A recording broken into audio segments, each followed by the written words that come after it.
এটা তো গোপন কিছু না, এখানে তো আপনার ওখানে দূতাবাস আছে, আমাদের কনসুল আছে, তো তারা তো এটা জানার কথা, তারা নিশ্চয়ই জানেন যে এখানে এইভাবে তারা জমায়েত করছে।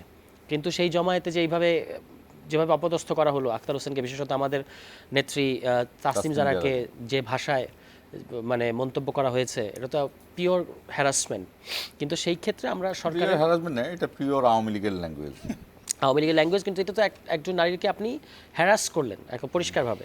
তো সেইটার ক্ষেত্রে আমরা সরকারের তরফ থেকে মানে যেটা হচ্ছে যে এখন এই সরকার যেটা করতে পারে সমস্ত ক্ষেত্রে যেটা করে আসছে, বিবৃতি দেয়া, বিবৃতি দিয়ে প্রতিবাদ জানাতে পারে, বিবৃতি দিয়ে প্রতিবাদ জানিয়েছে, এই কাজটাই করে আসছে সরকার গত কিছুদিন যাবত। একটা ঘটনা ঘটে সরকার তীব্র তীব্র নিন্দা জানায়, এটা কিন্তু একটা নতুন কালচার বাংলাদেশে। কারণ সরকারকে আমরা, সরকার বলতে আমরা বুঝি যে তারা অ্যাকশন নেবে আর রাজনৈতিক দলগুলো প্রতিবাদ করবে। হতে পারে বাংলাদেশের ইতিহাসে সুশীল সরকার হয়তো এটাই প্রথম। হ্যাঁ, এখন সুশীল সরকার কাজ যদি ধরেন এত নখদন্তহীন হয় যে আপনি আপনার সরকারি সফরে নিয়ে যাচ্ছেন, কিন্তু সেখানে আপনি তাদেরকে মানে এরকম একটা অপদস্থের মুখে ফেলেন, এবং সেখানে তো শুধু আমরা ছিলাম না, একজন বয়োজ্যেষ্ঠ রাজনীতিবিদ মির্জা ফখরুল ইসলাম আলমগীর সাহেব, তিনিও যেভাবে এরকম তাকেও অপদস্থ করতে পারতো, হ্যাঁ, বা যে পরিস্থিতির মধ্যে পড়েছেন এটি তো একটা এক ধরনের অপদস্থ করা। তো এইটা ঘটেছে, এবং আমরা মনে করি যে এই সরকারকে আমরা তো সমর্থন দিচ্ছি, কারণ এটা একটা ঐতিহাসিক নেসেসিটির গভর্নমেন্ট আমাদের সবার।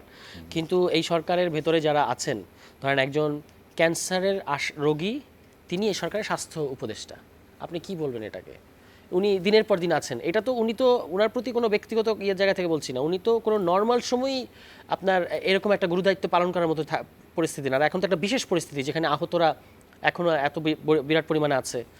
এই রকমই একটা ফরমেশনের সরকার এটা, যাকে আমরা মানে আমাদের হচ্ছে এখন যেটা হলো আমরা পারছি না তাকে ফেলে দিতে, পারছি না তাকে ধরে রাখতে, এরকম একটা অবস্থা। তো এখন যেটা ধরেন আমাদেরকে যেভাবে থ্রেট দেওয়া হচ্ছে, এবং আওয়ামী লীগ, ওই আপনি এটা বলছিলেন একটু আগে যে আওয়ামী লীগের প্রধান টার্গেট কারা, এটাও কিন্তু এখানে স্পষ্ট হয়ে গেছে। আওয়ামী লীগের অনলাইন যারা প্রোপাগ্যান্ডিস্ট, যেমন অমি পিয়াল, তার মধ্যে একজন কুখ্যাত প্রোপাগ্যান্ডিস্টদের মধ্যে অন্যতম, আমাকে আমাকে আমার নাম উল্লেখ করে বলেছে আমাকে ঝুলাবে সময় টেলিভিশন আমার এক টকশো দেখার পরে।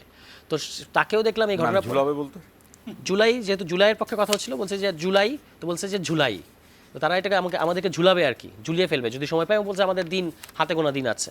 তো কারণ কি, আমি টকশোতে বলেছিলাম সময় টেলিভিশনে যে আওয়ামী লীগ তো বাংলাদেশে এখন আর কোনো রাজনৈতিক স্টেক হোল্ডার বলা যাবে না, এটা একটা সন্ত্রাসী গোষ্ঠী, এটা বলার অপরাধে। এখন এই যে আওয়ামী লীগ যে সন্ত্রাসী গোষ্ঠীটা, তো তারাই প্রমাণ করতেছে বিদেশের মাটিতে যেভাবে আমাদের রাজনীতিবিদদেরকে, তারা তো বাংলাদেশের রাজনীতি করতে গেলে আপনাকে বাংলাদেশে আসতে হবে, এবং বাংলাদেশে আপনি মানে আপনার যে অপরাধ আছে সারেন্ডার করতে হবে, আগের শাস্তি হবে, তারপর আপনি আবার রাজনীতিতে ফেরত আসবেন। কিন্তু আপনি যদি দেশের বাইরে পার্শ্ববর্তী দেশে থেকে, ওখান থেকে যদি আপনি একটা স্টেশন পরিচালনা করেন এবং বাংলাদেশকে প্রতি মুহূর্তে অস্থিতিশীল করার জন্য নানা ধরনের ষড়যন্ত্র করেন, তাহলে কি আপনি দেশে রাজনীতি করতে পারবেন? এবং একটা পুরো জনগোষ্ঠীকে হস্টাইল করে কেউ কখনো ওই দেশে রাজনীতি করতে পারে? কিন্তু আওয়ামী লীগ এটা দিব্যি করে যাচ্ছে, এবং তাদের মধ্যে ওই তৃণমূল থেকে আপনার টপ লেভেল পর্যন্ত একটা ব্যক্তি এই এক বছরে বের হয় নাই যে প্রকাশ্যে বলবে যে আমাদের ভুল হয়েছে, আমরা অপরাধ করেছি, আমাদের শাস্তি হওয়া দরকার।